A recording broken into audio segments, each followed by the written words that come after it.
Hello students, welcome back. बच्चों, हम लोग पढ़ रहे थे इंसॉल्वेंसी एंड बैंक्रप्सी कोड और थोड़ा बहुत इंट्रोडक्शन हमने उसके बारे में अभी तक पढ़ लिया है। एक बार मैं रिवाइज कर देता हूं जो भी हम लोगों ने अभी तक पढ़ा है।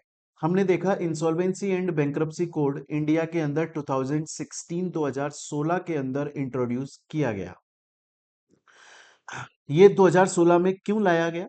क्योंकि इससे पहले 2016 से पहले जो भी अगर कोई कंपनी सिक बन जाती थी तो उस कंपनी को रिवाइव करने के लिए, दोबारा से हेल्दी कंपनी बनाने के लिए, दोबारा से प्रॉफिट मेकिंग कंपनी बनाने के लिए कोई एक सिंगल लॉ नहीं था, कोई एक सिंगल कानून नहीं था, बहुत सारे अलग अलग लॉज और कानून थे।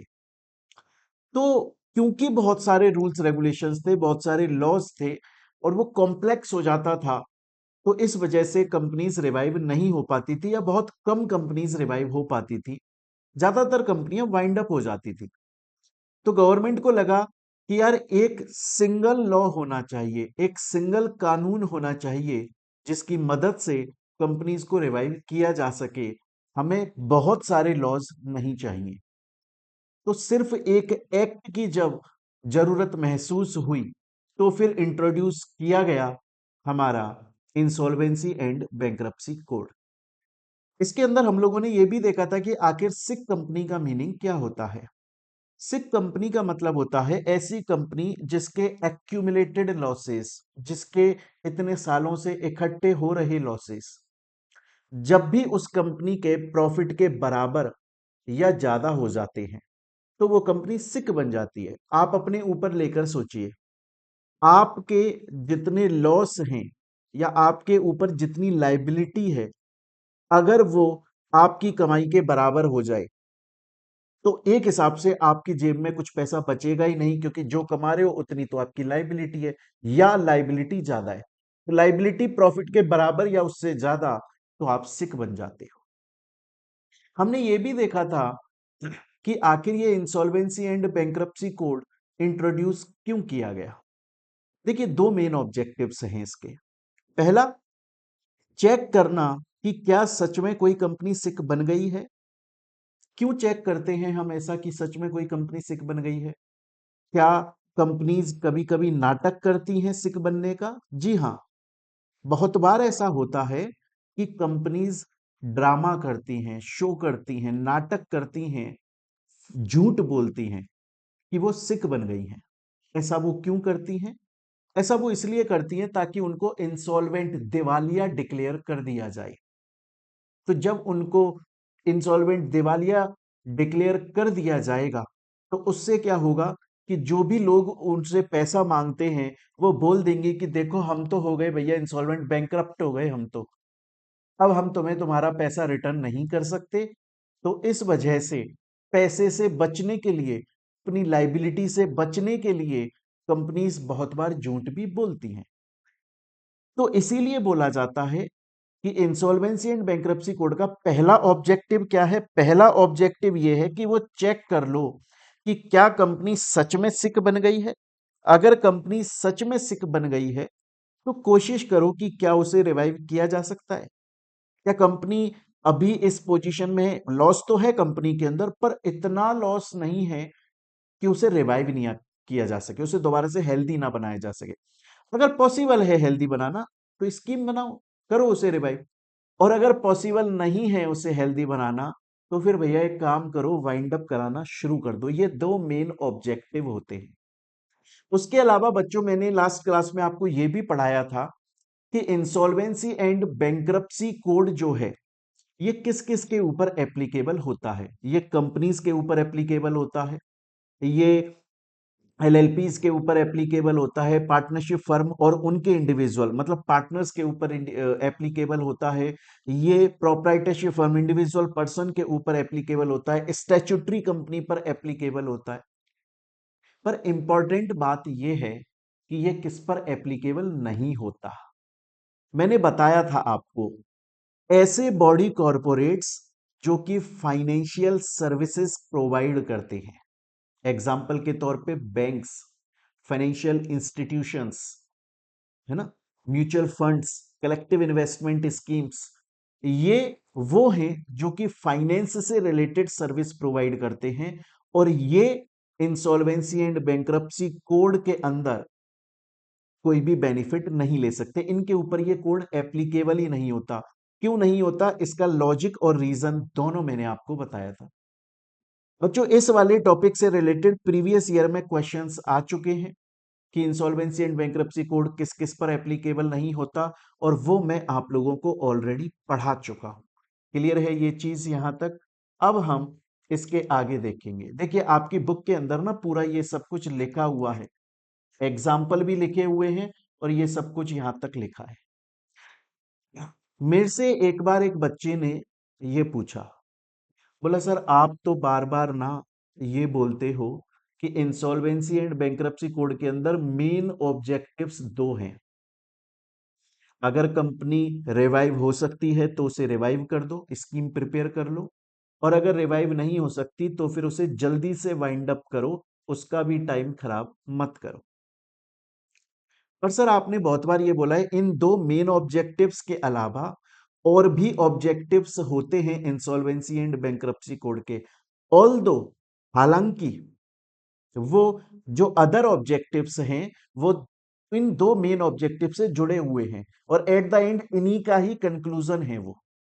जैसे एग्जांपल के तौर पे अदर ऑब्जेक्टिव्स क्या हैं, क्यों इंसॉल्वेंसी एंड बैंक्रप्सी कोड किस ऑब्जेक्टिव के साथ में लाया गया?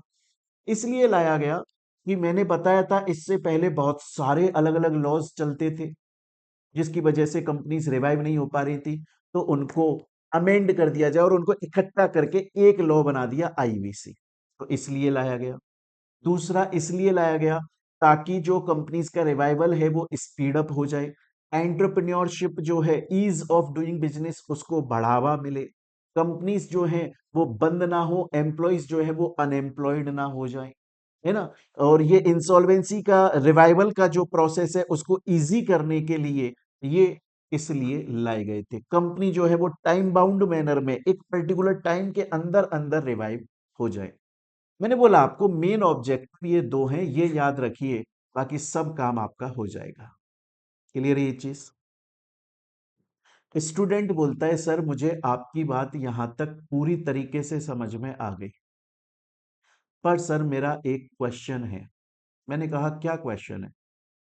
बोला सर आप ना लगातार बार बार एक ही बात को रिपीट करते जा रहे हो, और आप बोल रहे हो कि इंसॉल्वेंसी एंड बैंक्रप्सी कोड 2016 में इंट्रोड्यूस हुआ, उससे पहले कई सारे अलग लॉज चलते थे जो कि कंपनीज को रिवाइव करने के लिए यूजफुल थे।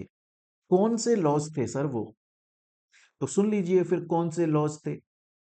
एक तो था प्रेसिडेंसी टाउन्स इंसॉल्वेंसी एक्ट 1909, देश आजाद हुआ उससे पहले का। उसके अलावा प्रोविंशियल इंसॉल्वेंसी एक्ट, क्योंकि आपको पता होना चाहिए कि आज तो हम स्टेट बोलते हैं, राज्य बोलते हैं, पहले प्रोविंसेस बोला जाता था। Indian partnership act 1932, recovery of debts due to banks and financial institutions act 1993, sick industrial companies act 1985, companies act 1956, SARFAESI 2002, और फिर companies act 2013। Insolvency and bankruptcy code introduce 2016 में हुआ, उससे पहले ये लॉज कंपनीज को रिवाइव करने के यूज में आते थे। सर क्या इनसे क्वेश्चन एग्जाम में आ सकता है? जी हां, इनसे एमसीक्यू, मल्टीपल चॉइस क्वेश्चन बन सकता है। सर आपने ये तो समझा दिया कि इंसॉल्वेंसी एंड बैंक्रप्सी कोड 2016 में आया, उससे पहले इतने सारे लॉज चला करते थे। इंपॉर्टेंट बात ये नहीं है सर।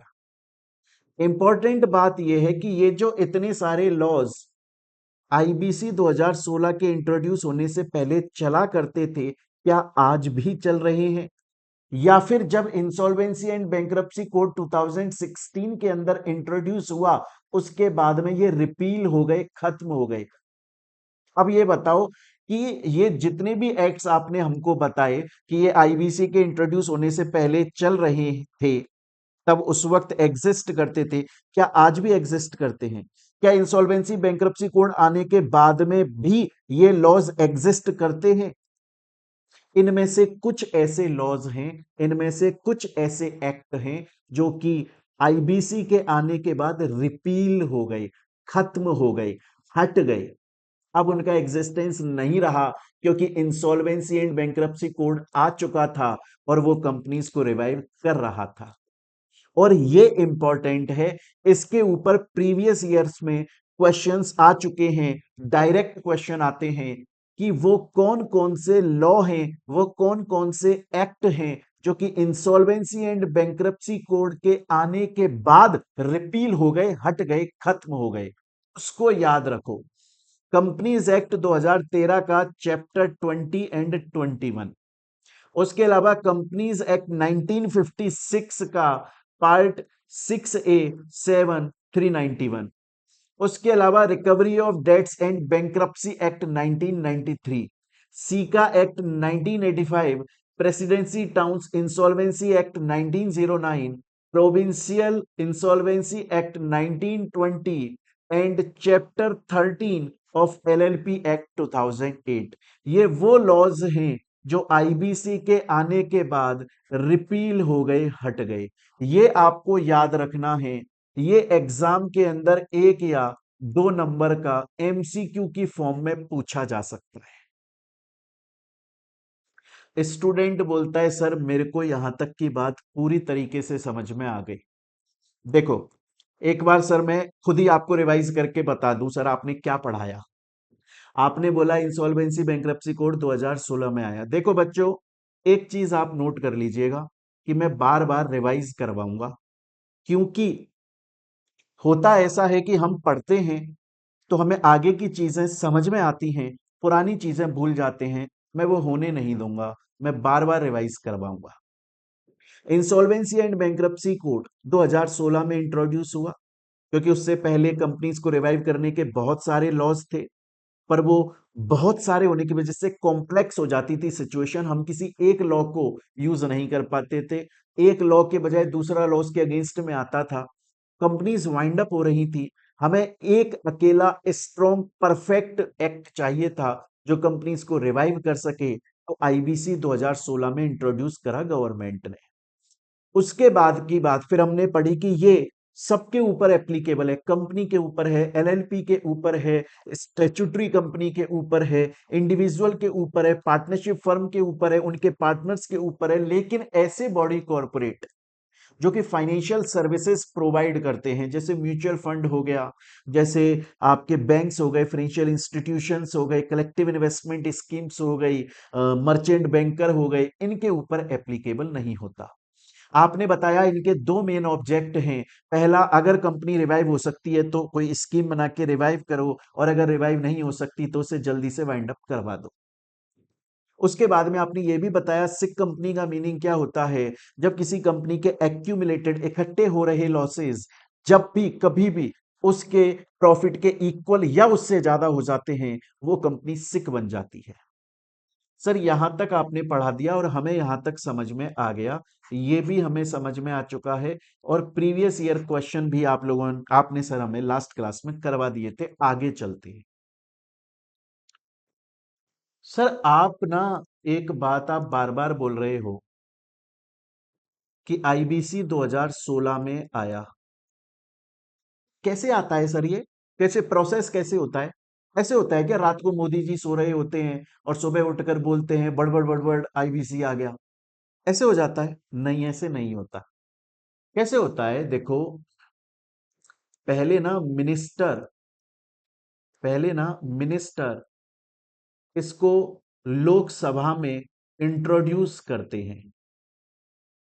इसको लोकसभा में इंट्रोड्यूस करते हैं।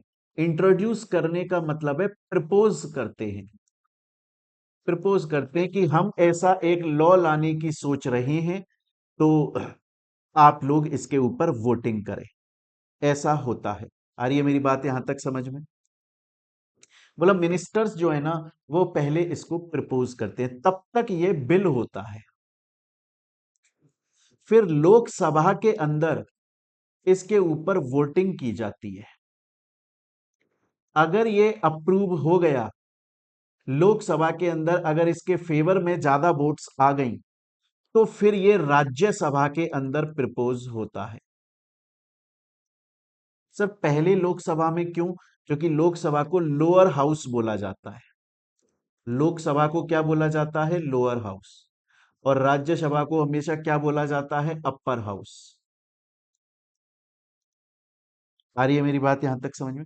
पहले लोकसभा में, क्योंकि लोकसभा के अंदर वो लोग बैठते हैं जिनको पब्लिक ने चुना है, और राज्यसभा के अंदर वो लोग बैठते हैं जिनको लोकसभा के अंदर बैठे लोगों ने चुना है।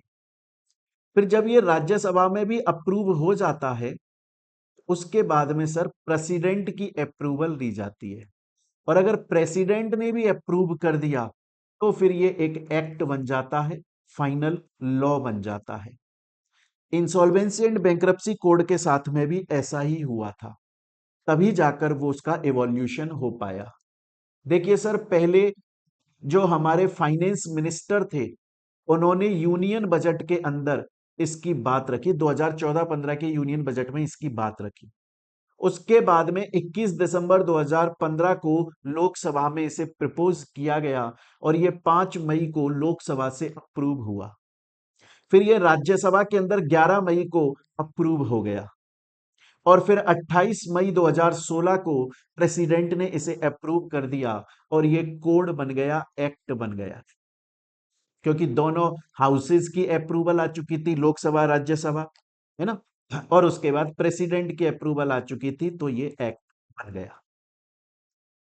स्टूडेंट बोलता है सर मेरे को आपकी बात यहां तक पूरी तरीके से मस्ती से समझ में आती है, लेकिन सर ये बताइए, जब भी हमने जितने भी एक्ट पढ़े हैं ना सर, हर एक्ट के अंदर कुछ अथॉरिटीज होती हैं जिनके पास में कमांड होती है, पावर होती है, और अगर वो अथॉरिटीज नहीं होंगी तो फिर काम सही से नहीं हो पाएगा। तो आप ये बताइए कि इंसॉल्वेंसी बैंक्रप्सी कोड के अंदर एडजुडिकेटिंग अथॉरिटीज कौन है? मतलब वो अथॉरिटीज जिनके पास में पावर है फाइनल ऑर्डर पास करने की। तो अब हम उसके बारे में बात कर लेते हैं। अब हम उसके बारे में बात कर लेते हैं। तो adjudicating authorities, adjudicating authorities insolvency and bankruptcy code के अंदर, बच्चों एक तो है नेशनल कंपनी लॉ ट्राइब्यूनल, और एक है डेट रिकवरी ट्राइब्यूनल।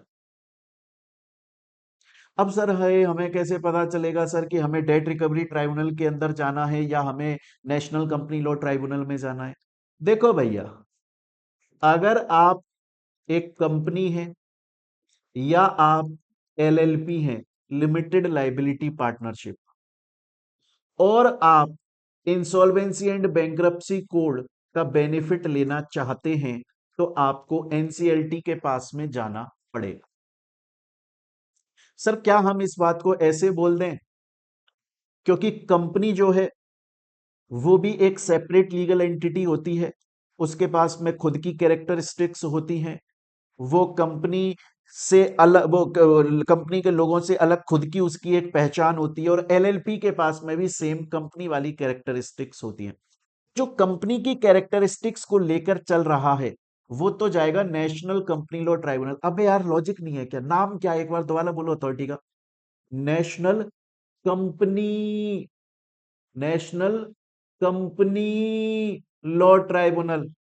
तो जब वो ट्राइब्यूनल बनाया ही कंपनीज के लिए गया है, तो वो किसके केसेस को देखेगा? कंपनी के देखेगा, और एलएलपी के, क्योंकि एलएलपी के अंदर भी कंपनी वाले फीचर्स होते हैं। तो ये डेट रिकवरी ट्राइब्यूनल किसकी अथॉरिटी है फिर? तो डेट रिकवरी ट्राइब्यूनल किसकी अथॉरिटी है? डेट रिकवरी ट्राइब्यूनल है पार्टनरशिप फर्म और उसके इंडिविजुअल्स, मतलब पार्टनर, और उसके अलावा इंडिविजुअल। मैं आपको पहले भी समझा चुका हूं कि इंडिविजुअल दो दो बार जो यहां पर लिखा जा रहा है उसका फर्क है। पार्टनरशिप फर्म एंड इंडिविजुअल का मतलब है फर्म के जो पार्टनर हैं वो इंडिविजुअल लोग हैं ना, इसलिए उनको इंडिविजुअल। उसके अलावा जो हम एक सिंगल इंडिविजुअल शब्द यूज कर रहे हैं, वो है एक बंदा जो अपनी प्रोप्राइटरशिप फर्म, छोटी सी दुकान चला रहा है। क्लियर है ये चीज? स्टूडेंट बोलता है सर मैं समझ गया। सर आप ये बोलना चाह रहे हो कि अगर कोई कंपनी या एलएलपी है और उसको इंसॉल्वेंसी एंड बैंक्रप्सी कोड का यूज लेना है तो उसके लिए तो authority national company law tribunal है। और सर अगर कोई पार्टनरशिप फर्म या इंडिविजुअल प्रोप्राइटरशिप फर्म उसको अगर इंसॉल्वेंसी बैंक्रप्सी कोड का यूज लेना है उसके लिए adjudicating authority DRT, date recovery tribunal है। समझता हूं सर मैं। बट सर एक बात सोचो ना आप, सोचो सर कि कोई कंपनी या कोई LLP insolvency and bankruptcy code का फायदा उठाने के लिए, यूज लेने के लिए एनसीएलटी के पास में गई और एनसीएलटी ने कुछ प्रोसेस किया, कुछ प्रोसीजर किया, कुछ ऑर्डर दिया, but at the end company या एलएलपी सेटिस्फाई नहीं हुई। उसको ऐसा लगता है कि नहीं यार, एनसीएलटी ने जो ऑर्डर पास किया ना, जो एडजुडिकेटिंग अथॉरिटी है एनसीएलटी, उसने जो ऑर्डर पास किया वो सही नहीं है और ये एनसीएलटी के ऑर्डर के खिलाफ अपील लगाना चाहते हैं। क्या पहली बात लगा सकते हैं? जी हां लगा सकते हैं, लगा सकते हैं। किसको लगाएंगे? एनसीएलटी की अपीलेट अथॉरिटी को। और वो कौन है? NCLAT, national company law appellate tribunal. Okay sir, मतलब सर मेरी एक कंपनी है या मेरी एक एलएलपी है और सर मुझे लग रहा है वो कहीं सिख तो नहीं बन गई और मुझे sir insolvency and bankruptcy code का यूज लेना है सर, तो उसके लिए मुझे जाना पड़ेगा एनसीएलटी के पास क्योंकि मेरी कंपनी है या एलएलपी है। अगर मैं पार्टनरशिप फर्म होती या इंडिविजुअल होते तो फिर मैं डीआरटी, डेट रिकवरी ट्राइब्यूनल में जाता। ओके ओके, समझ में आती है आपकी बात। अच्छा, अगर एनसीएलटी ने कोई ऑर्डर पास किया और हम उस ऑर्डर से सेटिस्फाई नहीं है, हमें लगता है वो ऑर्डर सही नहीं है, तो हम एनसीएलटी के ऑर्डर के खिलाफ अपील कर सकते हैं। अपील किसको करेंगे? उसकी appellate authority, national company law appellate tribunal. Sir अगर डीआरटी ने कोई ऑर्डर पास किया और पार्टनरशिप फर्म या इंडिविजुअल उस ऑर्डर से सेटिस्फाई नहीं है, क्या वो डीआरटी के ऑर्डर के अगेंस्ट में किसी के पास में अपील नहीं कर सकते? क्या कर सकते हैं भाई। किसको करेंगे? इसकी अपीलेट अथॉरिटी को करेंगे। सर वो कौन है भैया? वो है डीआरएटी, डेट रिकवरी अपीलेट ट्राइब्यूनल। अब आता है सर मेरे को बात समझ में। सर क्या ये बात आपने यहां बुक के अंदर लिखी है? अपनी लिखी हुई है। मैंने क्या बोला था? मुझको सुनते रहो, मैं बहुत बढ़िया बोलता हूं, लिखने की जरूरत नहीं है, बुक में सब लिखा है। कंपनीज या एलएलपी के केस में नेशनल कंपनी लॉ ट्राइब्यूनल, उनकी appellate authority NCLAT. Partnership firm या इंडिविजुअल के केस में डेट रिकवरी ट्राइब्यूनल, उनकी अपीलेट अथॉरिटी डीआरएटी। सर आपने लॉजिक कॉन्सेप्ट क्लियर करा, पर सर आपने देखो हमें पढ़ाने से पहले ये बोला था कि आप प्रीवियस ईयर क्वेश्चन भी साथ में करवाओगे। हाँ तो यार इससे रिलेटेड प्रीवियस ईयर में क्वेश्चन आ चुका है, वो देख लेते हैं। गुप्ता एसोसिएट्स एंड फर्म है, जिसको ऐसा, पार्टनरशिप फर्म है, जिसको ऐसा लगता है कि वो शायद सिक बन गई है और वो इंसॉल्वेंसी एंड बैंक्रप्सी कोड के प्रोविजंस का यूज लेना चाहती है, तो गुप्ता एसोसिएट्स एंड फर्म जो कि पार्टनरशिप फर्म है, उसने एनसीएलटी के पास में एप्लीकेशन फाइल करी कि आप मुझे रिवाइव कर दें। आपको यह बताना है कि क्या एनसीएलटी उस partnership firm Gupta associates and firm का ये एप्लीकेशन एक्सेप्ट करके उससे रिवाइव करेगी? Sir Gupta associates and firm तो पार्टनरशिप फर्म है ना, और पार्टनरशिप फर्म आईबीसी का यूज लेना चाहती है तो डीआरटी के पास में जाना पड़ेगा ना। तो सर फिर इसने एनसीएलटी के पास में फाइल क्यों किया? एनसीएलटी के पास में तो कंपनी या एलएलपी सिर्फ यही फाइल कर सकते हैं। ये तो पार्टनरशिप फर्म है, इसने एनसीएलटी को फाइल किया, ये तो सही नहीं है। तो इस हिसाब से तो एनसीएलटी को इसकी एप्लीकेशन एक्सेप्ट नहीं करनी चाहिए। बल्कि एनसीएलटी बोल देगा कि भैया तू डिएक्ट रिकवरी ट्राइब्यूनल को एप्लीकेशन लगा ले, और फिर वो कर लेगा सॉल्व। तो ये प्रीवियस ईयर में क्वेश्चन यहां तक आ चुका है। स्टूडेंट, मैं आप लोगों से यहां इस पॉइंट पर, क्लास के इस पॉइंट पर मैं रिक्वेस्ट करना चाहूंगा, एक बार इस क्लास को यहां आप पॉज कर लीजिए, जितना मैंने अभी तक पढ़ाया है उसे रिवाइज कर लीजिए, क्योंकि अब हम आगे, अभी तक हम एक तरह से इंट्रोडक्शन का पार्ट पढ़ रहे थे, इतना कुछ इंपॉर्टेंट है, एग्जाम में क्वेश्चंस आते हैं, मैंने प्रीवियस ईयर क्वेश्चन हाथ के हाथ दिखाई भी आपको। लेकिन अब हम जो आगे पढ़ने वाले हैं उसके लिए जरूरी है कि ये प्रीवियस जो अभी तक पढ़ा वो सब कुछ आपके दिमाग में क्रिस्टल क्लियर होना चाहिए। मैं रिवाइज कर देता हूं, आप चाहें तो आप खुद क्लास को पॉज करके रिवाइज कर सकते हैं।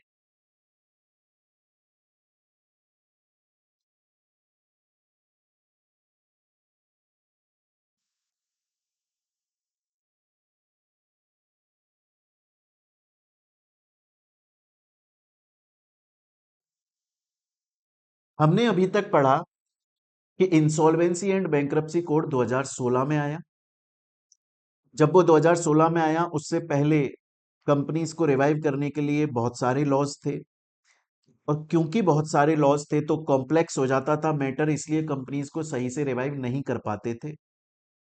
इस वजह से, क्योंकि हम सही से कंपनीज को रिवाइव नहीं कर पा रहे थे, तो इस वजह से कंपनीज बहुत सारी वाइंड अप हो जाती थी, रिवाइव सही से नहीं हो पाती थी, अब बहुत टाइम लगता था, टाइम बाउंड मैनर नहीं था कि जल्दी से रिवाइव कर दिया जाए। गवर्नमेंट को जरूरत महसूस हुई और गवर्नमेंट ने इसके लिए एक सेपरेट एक्ट निकाला, जिसका नाम रखा IBC, insolvency and bankruptcy code 2016। इसके बाद में हम लोगों ने यह भी देखा मेरे प्यारे बच्चों कि ये किस किस के ऊपर एप्लीकेबल होता है, ये सब के ऊपर एप्लीकेबल होता है, पर फाइनेंशियल सर्विस प्रोवाइडर्स जो है उनके ऊपर एप्लीकेबल नहीं होता। हमने ये भी देखा, सिक कंपनी का मतलब होता है जिसके एक्यूमुलेटेड लॉसेज उसके प्रॉफिट के बराबर या उससे ज्यादा हो गए हैं। हमने ये भी देखा मेरे प्यारे बच्चों कि ये जो इंसॉल्वेंसी एंड बैंक्रप्सी कोड है, इसके अंदर एडजुडिकेटिंग अथॉरिटीज कौन है। अगर आपका कंपनी या एलएलपी है तो एनसीएलटी है आपके लिए, अगर आप पार्टनरशिप फर्म या इंडिविजुअल हैं तो आपके लिए डीआरटी है, डेट रिकवरी ट्राइब्यूनल। इनकी अपीलेट अथॉरिटीज भी हैं, national company law appellate tribunal and date recovery appellate tribunal. Clear है ये चीज यहां तक? यहां तक हम लोग अभी तक पढ़ चुके हैं।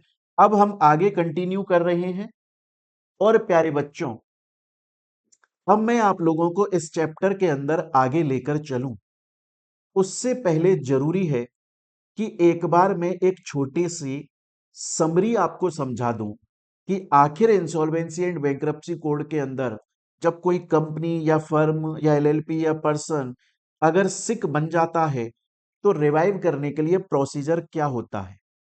मैं बीच में ये समरी आपको इस पॉइंट ऑफ टाइम पर अभी इसलिए समझाना चाह रहा हूं क्योंकि आगे जो टॉपिक मैं पढ़ाने वाला हूं उनको पढ़ने में मजा तब आएगा जब ये समरी में समझा दूंगा, वरना मजा नहीं आएगा। और देखो, राहुल गांधी जी भी बोलकर गए हैं कि मजा आना जरूरी है, और ये मजा मैं सबको देना चाहता हूं, आप भी लीजिए। सपोज कीजिए एक कंपनी है, ठीक है, जिसका कंपनी का नाम है मोटू पतलू कंपनी लिमिटेड। और सपोज कीजिए कि ये कंपनी ने, सपोज कीजिएगा कि इस कंपनी ने लोन लिया था। किससे लोन लिया था?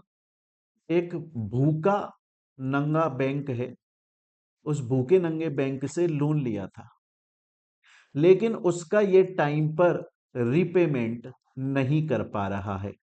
ये जो कंपनी है मोटू पतलू कंपनी लिमिटेड, ये टाइम पे रीपेमेंट नहीं कर पा रहे हैं। क्लियर है ये चीज यहां तक? तो ये जो भूखा नंगा बैंक है, ये अपने पैसे मांगता है मोटू पतलू कंपनी लिमिटेड से, तो ये क्रेडिटर है। तो ये कौन हुआ? ये क्रेडिटर हुआ। अब जब ये से ये फील हो गया कि ये कंपनी मेरा पैसा मुझे नहीं दे पा रही है, तो इसको लगा कि ये कंपनी सिक हो गई है शायद। शायद ये कंपनी सिक हो गई। अब हो सकता है इसको डाउट है या इसको कंफर्म है, वो सिचुएशन पे डिपेंड करेगा। तो ये भूखा नंगा बैंक जो है, इसने एप्लीकेशन लगाई। इसने क्या किया? एप्लीकेशन लगाई। अभी मैं समरी समझा रहा हूं, मैं डिटेल में नहीं जा रहा हूं। एप्लीकेशन फॉर्म नंबर 1 में लगती है 25,000 रुपए के साथ, मैं वो नहीं जा रहा हूं। मैं एक समरी समझा रहा हूं। इसने एप्लीकेशन लगाई। किसको लगाई application? Application to NCLT, national company law appellate tribunal को एप्लीकेशन लगाई। क्लियर है ये चीज यहां तक? अब ये मत बोलिएगा सर लेकिन ये तो बैंक है, बैंक तो इंसॉल्वेंसी एंड बैंक्रप्सी कोड का यूज नहीं ले सकते। फिर तुम ध्यान से नहीं पढ़ रहे हो। अबे इंसॉल्वेंसी बैंक्रप्सी कोड का यूज तो ये लेगी ना, ये तो अपना पैसा मांग रहा है। सुनते रहो। बैंक एनसीएलटी के पास में जाके एप्लीकेशन लगाकर बोला कि साहब ये मोटू पतलू कंपनी लिमिटेड शायद सिक बन गई है, इसलिए आप इसे रिवाइव करवा दें। ठीक है, तो अब एनसीएलटी क्या करेगा? अब एनसीएलटी एक बंदे को कंपनी के अंदर भेजेगा और कंपनी के अंदर भेजकर उससे बोलेगा कि भैया सुन, तू कंपनी के अंदर जा और कंपनी के अंदर जाके कंपनी के अकाउंट्स को चेक कर और रिपोर्ट बना कि क्या सच में कंपनी सिक बन गई है या फिर अभी नहीं बनी है। क्योंकि अगर कंपनी सिक बनी है तो ही ये केस आईबीसी का केस माना जाएगा, और अगर अभी तक कंपनी सिक नहीं बनी है तो हम इसको बोल देंगे सुनो भैया ये कंपनी सिक नहीं बनी है, ये तुम्हारा पैसा नहीं दे रही है, तुम इस पे केस कर लो कोर्ट में जाकर। ये आईबीसी का पार्ट नहीं है, आईबीसी में तो हम उसी की हेल्प करेंगे जो सिक बन गया है।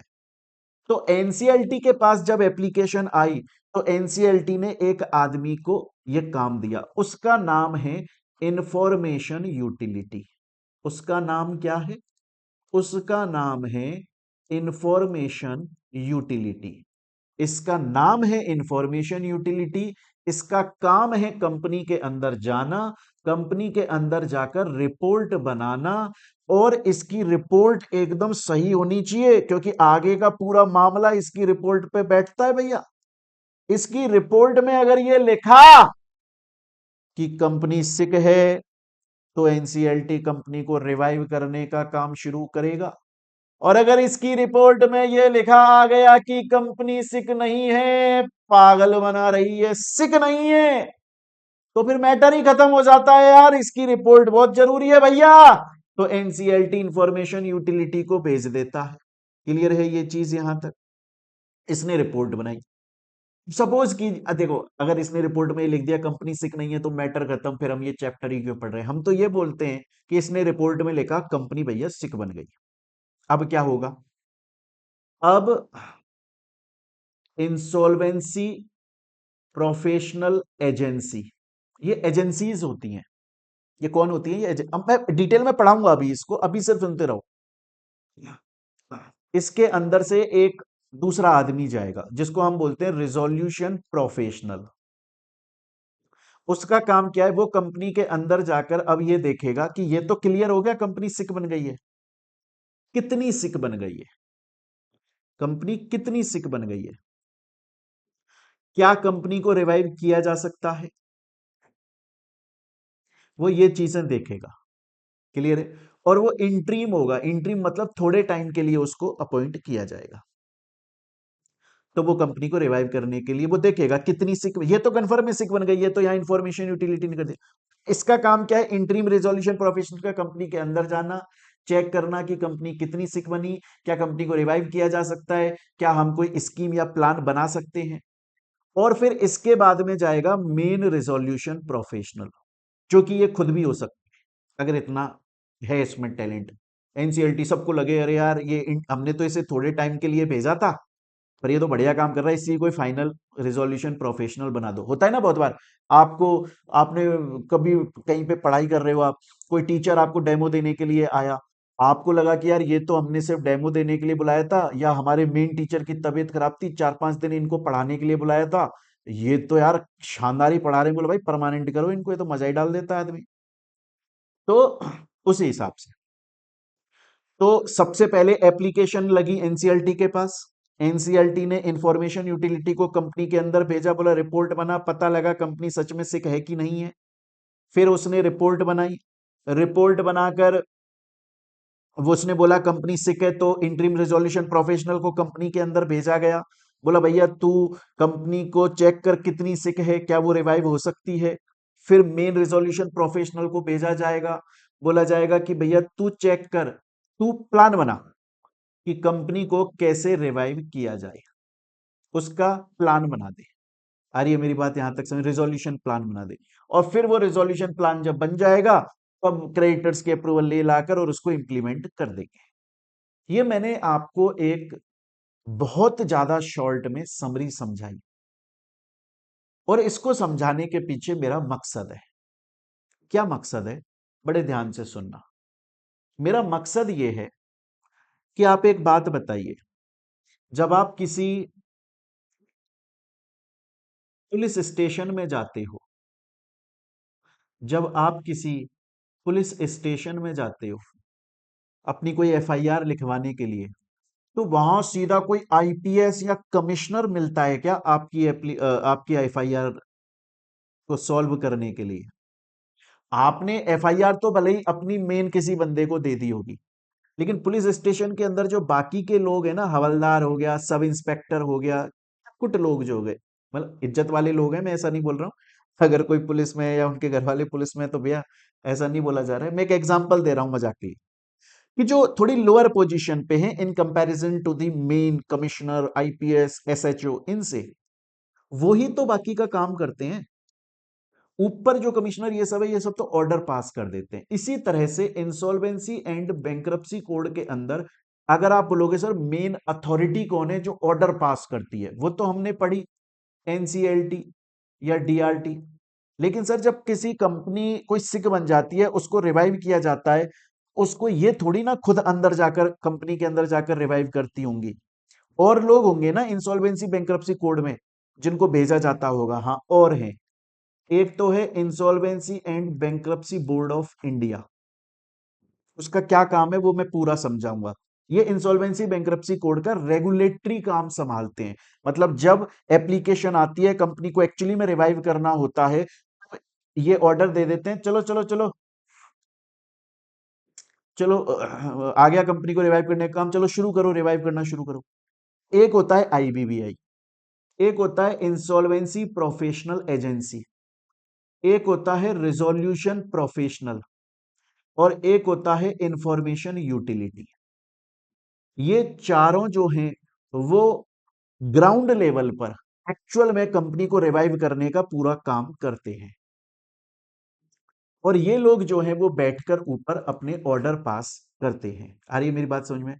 मैं ये क्यों समझा रहा हूं? मैं ये इसलिए समझा रहा हूं क्योंकि एग्जाम में क्वेश्चन दो तरीके से आ सकता है, उसका आपको आंसर कैसे लिखना है। अगर एग्जाम के अंदर आपका क्वेश्चन ये आता है कि आईबीसी के अंदर एडजुडिकेटिंग अथॉरिटीज क्या है, तो आप लिख के आइएगा एनसीएलटी एंड डीआरटी।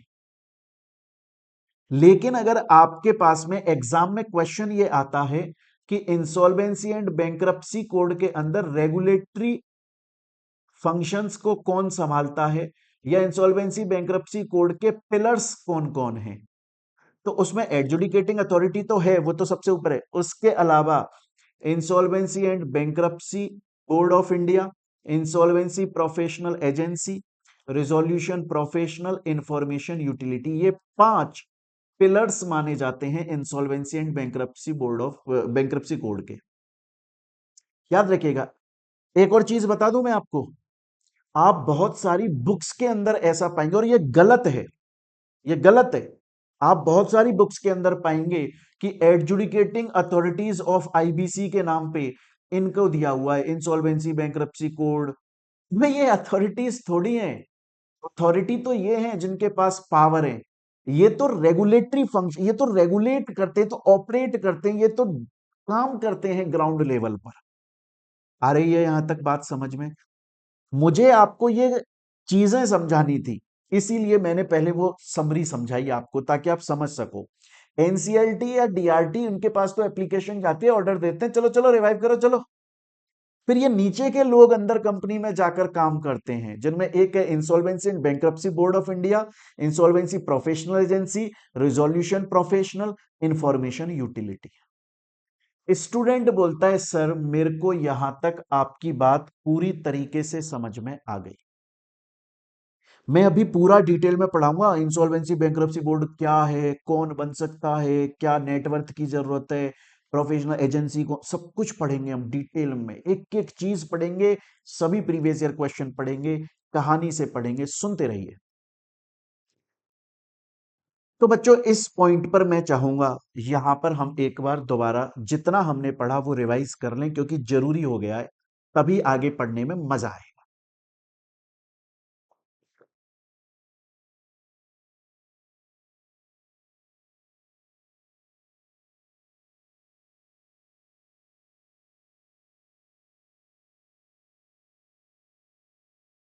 अभी तक देखिए हमने क्या पढ़ा।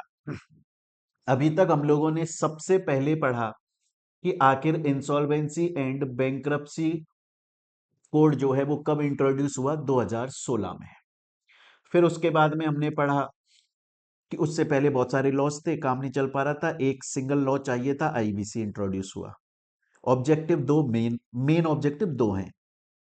पहला तो है कि चेक करो क्या कंपनी रिवाइव हो सकती है तो रिवाइव करो, नहीं हो सकती तो वाइंड अप करो।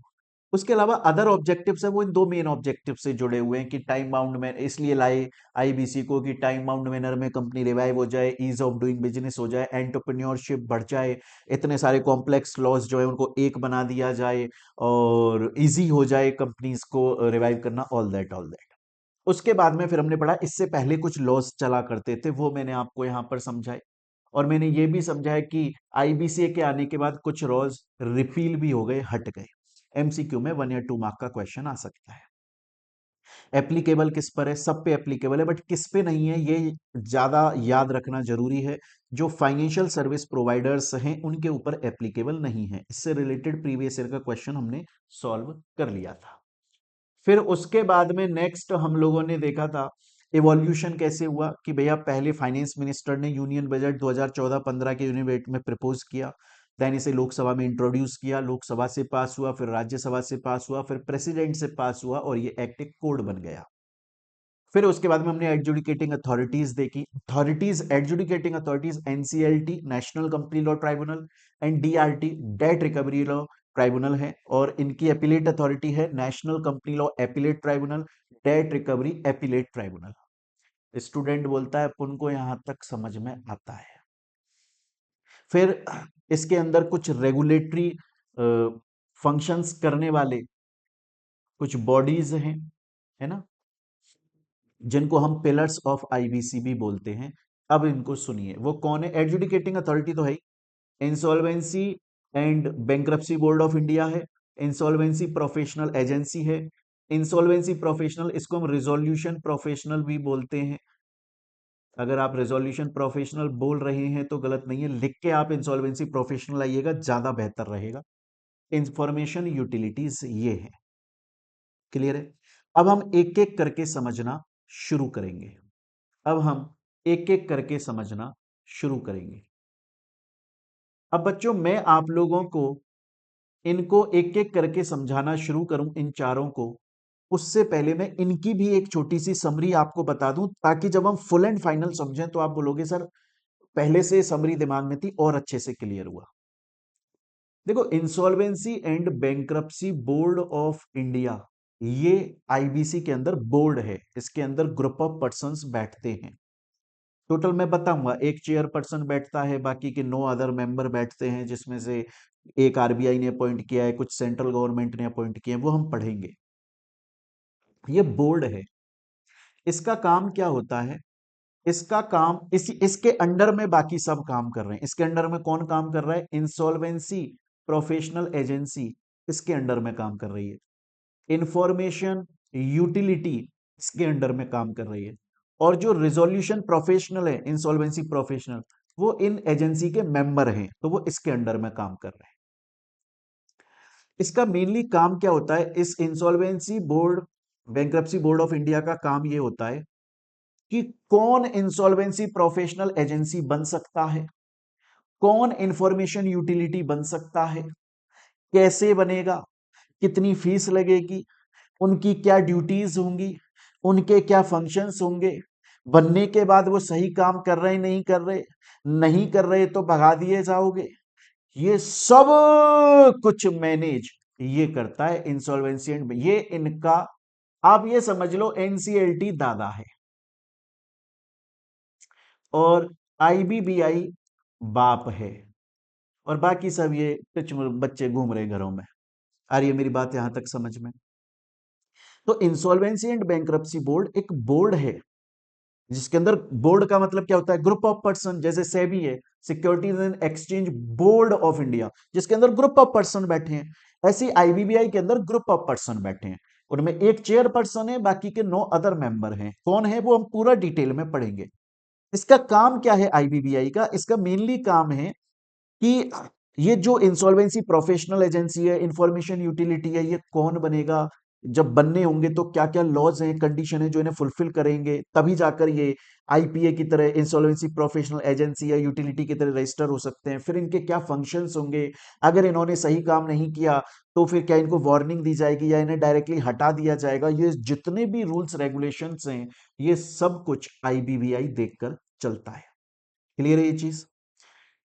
इंफॉर्मेशन यूटिलिटी का काम मैंने आपको समझाया, ये कंपनी के अंदर जाता है, कंपनी के अंदर जाकर रिपोर्ट बनाता है, इसी की रिपोर्ट से क्लियर होता है कंपनी सिक है कि नहीं है, और आगे का प्रोसेस इसी की रिपोर्ट पे डिपेंड करता है। मैंने इंसॉल्वेंसी प्रोफेशनल रिजोल्यूशन प्रोफेशनल का काम भी आपको समझाया था, ये कंपनी के अंदर जाता है जब इंफॉर्मेशन यूटिलिटी की रिपोर्ट आ चुकी है, कंफर्म हो चुका है कंपनी सिक है, तब ये जाता है, देखता है कितनी सिक है, क्या कंपनी के अकाउंट्स की हालत है, फिर स्कीम बनाने की कोशिश करता है, प्लान बनाने की कि कंपनी को कैसे रिवाइव करें, ये सब कुछ ये करता है। आ रही है मेरी बात समझ में यहां तक? तो मैं दोबारा से आपको यहां पे एक लिंक समझा रहा हूं, देखो इंसॉल्वेंसी बैंक्रप्सी कोड के अंदर एक है आईबीबीआई, इसके अंदर रजिस्टर है इंसॉल्वेंसी प्रोफेशनल एजेंसी। ये इंसॉल्वेंसी प्रोफेशनल एजेंसी कौन होगा, इसके क्या रूल्स रेगुलेशंस होंगे, ये सब कुछ ये डिसाइड कर रहा है। फिर आता है इंसॉल्वेंसी प्रोफेशनल, जिसे हम रिजोल्यूशन प्रोफेशनल बोल रहे हैं, वो कौन होगा, उनके रूल्स रेगुलेशन ये एजेंसी डिसाइड करती है। और इंफॉर्मेशन यूटिलिटी डायरेक्ट आईबीबीआई के पास में रजिस्टर होता है, इसके रूल्स रेगुलेशन, मतलब आईबीबीआई इस एजेंसी के रूल्स रेगुलेशन और इंफॉर्मेशन यूटिलिटी के रूल्स रेगुलेशन डिसाइड करता है, इनकी पूरी टर्म्स कंडीशन सब कुछ। और जो ये इंसॉल्वेंसी प्रोफेशनल्स हैं, इंडिविजुअल लोग, ये आईपीए के एक तरह से मेंबर होते हैं, इनके रूल्स रेगुलेशन टर्म्स कंडीशन सबको ये आईपीए डिसाइड करता है। अरे ये मेरी बात यहां तक समझ में प्यारे बच्चों आपको? अब हम डिटेल में देखना शुरू करते हैं कि insolvency and bankruptcy board of India क्या है, इंसॉल्वेंसी प्रोफेशनल एजेंसी क्या है, एक एक चीजें अब हम डिटेल में देखना शुरू करेंगे।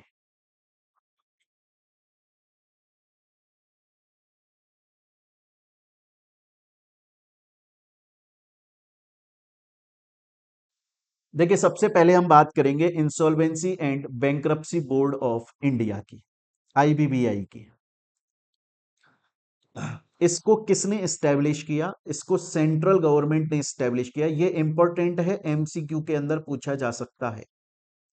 Insolvency and bankruptcy board of India को सेंट्रल गवर्नमेंट ने एस्टेब्लिश किया, और ये एक बॉडी कॉर्पोरेट, मतलब इसके पास में कंपनी की सभी कैरेक्टरिस्टिक्स होती हैं, कंपनी के सभी फीचर्स होते हैं।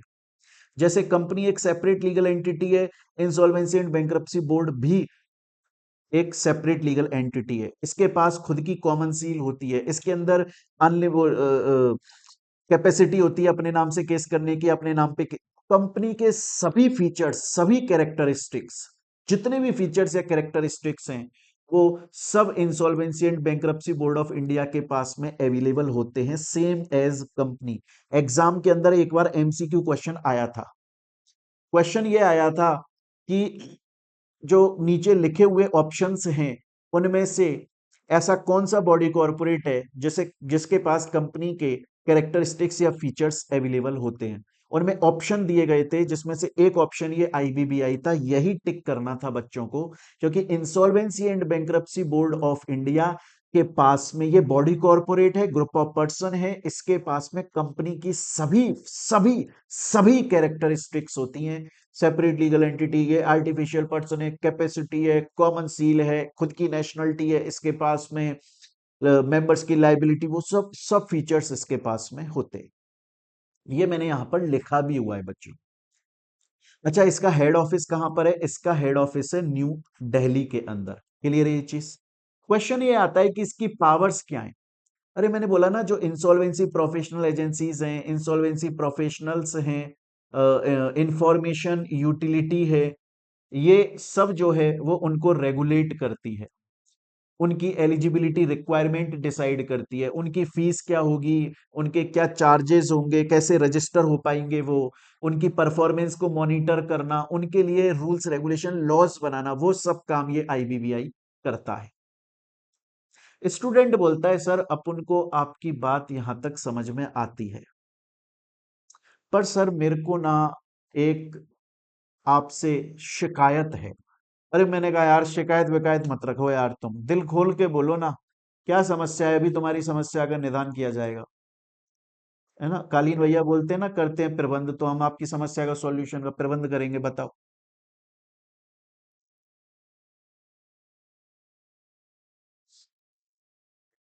स्टूडेंट बोला, बोला सर आपने तो कितनी सिंपल तरीके से समझा दिया सर, आपने तो अपनी लैंग्वेज में, ये इजी लैंग्वेज में अपनी बुक दे दी, जिसमें लिखा हुआ है कि insolvency and bankruptcy board of India जो है, इसका काम क्या होता है कि जो जितनी इंसॉल्वेंसी प्रोफेशनल एजेंसी हैं, इंफॉर्मेशन यूटिलिटीज हैं, इनको क्या नाम है मैनेज करना, इनके लिए रूल्स रेगुलेशंस बनाना, इनके रजिस्ट्रेशन की फीस बताना, इनके चार्जेस रजिस्ट्रेशन के वो सब बताना।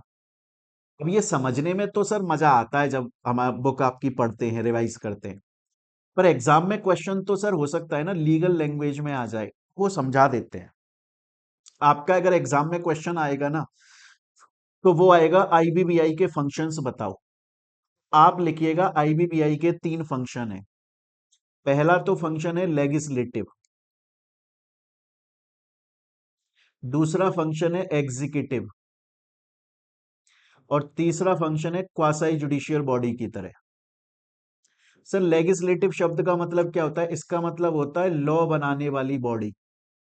सर क्या ये आईबीबीआई आप बोल रहे हो इसका लेगिस्लेटिव फंक्शन है, ये लॉ बनाती है? बनाती है भैया, बनाती है ना, देखो लिखा हुआ है ना, बुक के अंदर क्लियरली लिखा हुआ है, ये लॉ बनाती है, इसलिए बोला जाता है इसके पास लेगिस्लेटिव फंक्शन है। सर एग्जीक्यूटिव का मतलब क्या होता है? इंप्लीमेंट करना। ये उनसे बोलती है कि हाँ काम को इंप्लीमेंट करो, और फिर मॉनिटर करती है उनकी परफॉर्मेंस को, एग्जीक्यूटिव है। सर क्वासी जुडिशियल का मतलब क्या होता है? क्वासी जुडिशियल का मतलब होता है ऐसी बॉडी, ऐसा ग्रुप ऑफ पर्सन, ऐसा ट्राइब्यूनल जिसके पास में पावर है किसी केस को सुनने की, किसी डिस्प्यूट को सुनने की, और उस पर अपना डिसीजन देने की। हालांकि उसके डिसीजन के अगेंस्ट में आगे अपील लग सकती है, पर वो दे सकती है उसे। क्वासी, ये एनसीएलटी भी क्वासी जुडिशियल बॉडी है, सेबी क्वासी जुडिशियल बॉडी है, सेट क्वासी जुडिशियल बॉडी है, सीसीआई क्वासी जुडिशियल बॉडी है, ट्राई क्वासी जुडिशियल बॉडी है, डीआरटी क्वासी जुडिशियल बॉडी है। इन सब के अगेंस्ट में कोर्ट के पास में अपील लग जाती है। सर ये किसकी सुनता होगा?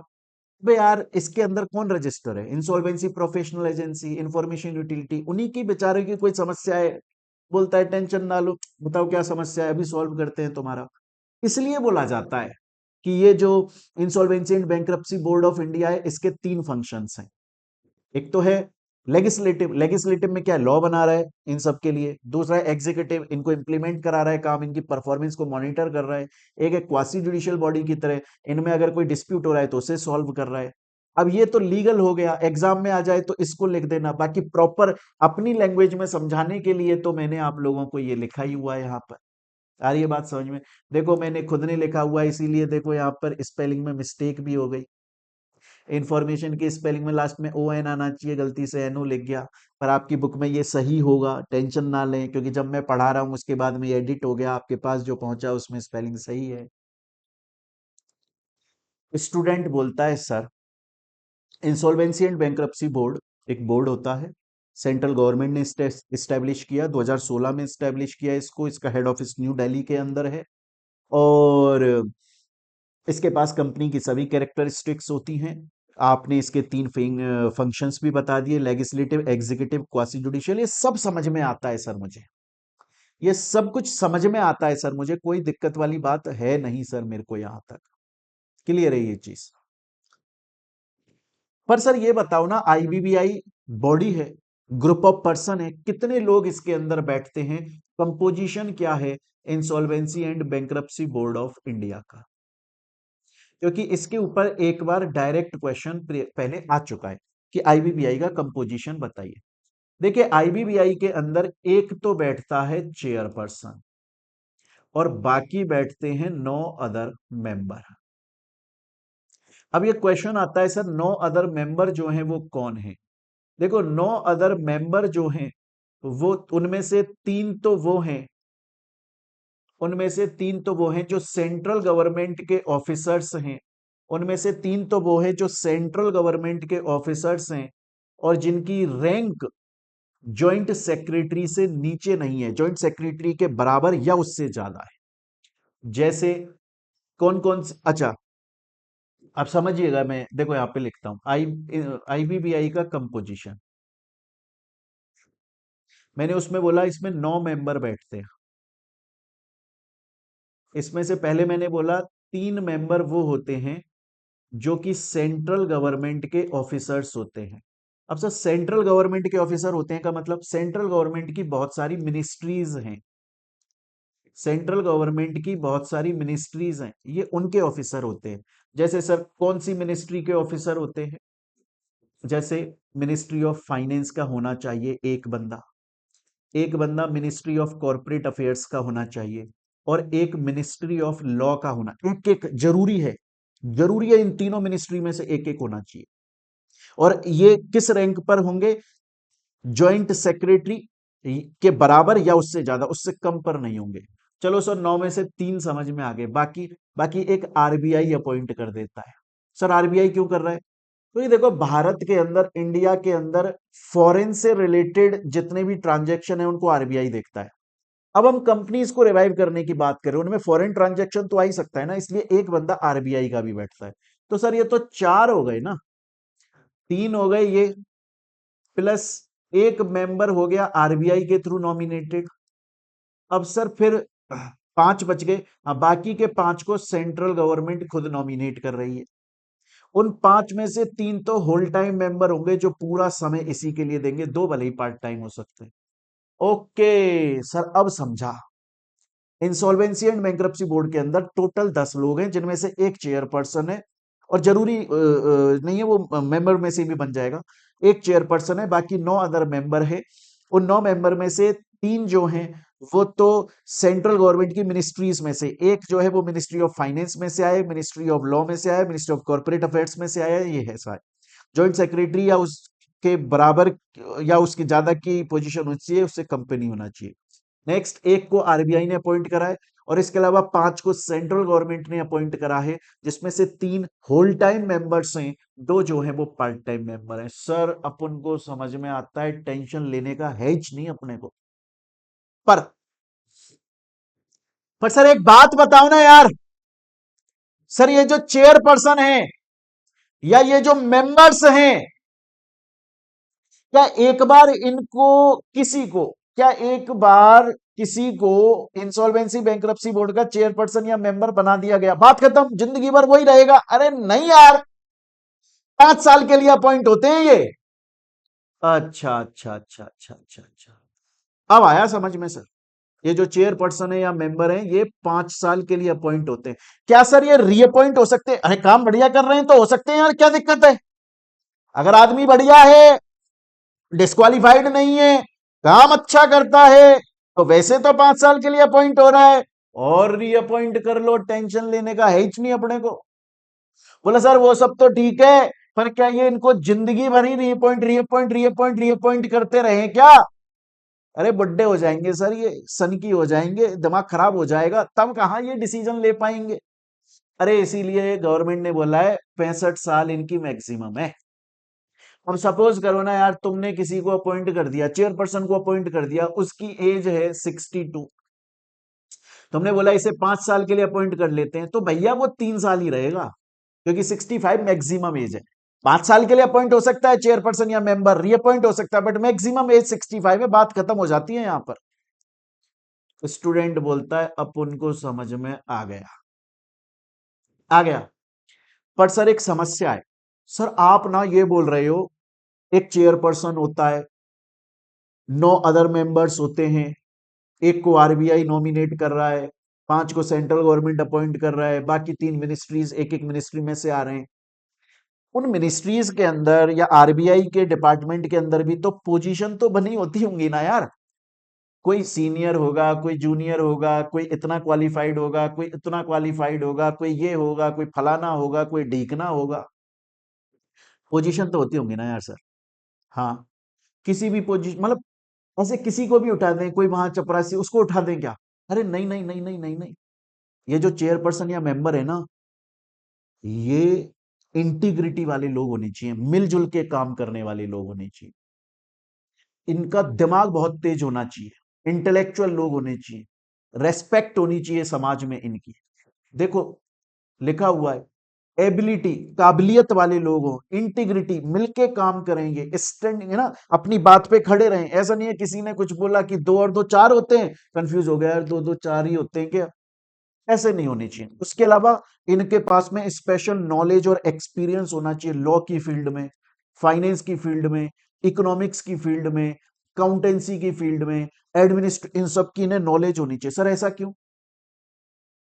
अबे कंपनीज को रिवाइव कर रहे हो, एलएलपीज को रिवाइव कर रहे हो, पार्टनरशिप फर्म, प्रोप्राइटरशिप फर्म, तुम्हें क्या लगता है कि जो कंपनी रिवाइव होने आएगी वो एक ही तरह की आएगी कि वो घड़ी बनाती है?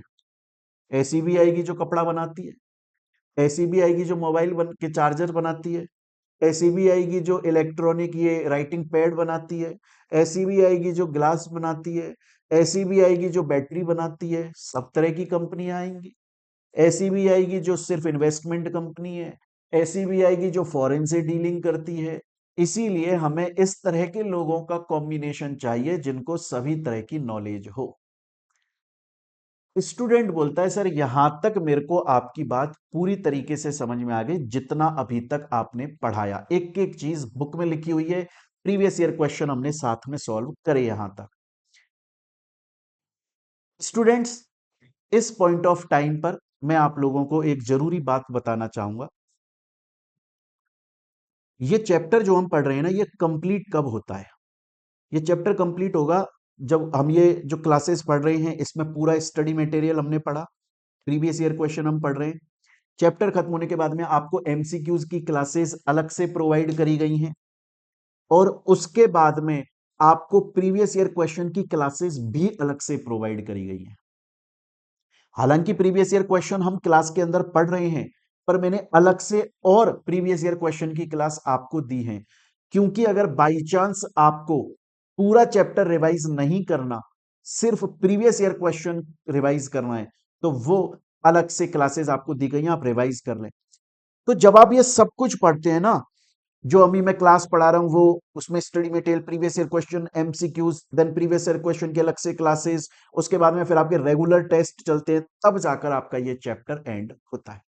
तो एक बार यहां तक पढ़े मेरे प्यारे बच्चों, मिलते हैं हम लोग अपनी नेक्स्ट क्लास के अंदर। Till then thank you, take care बच्चों।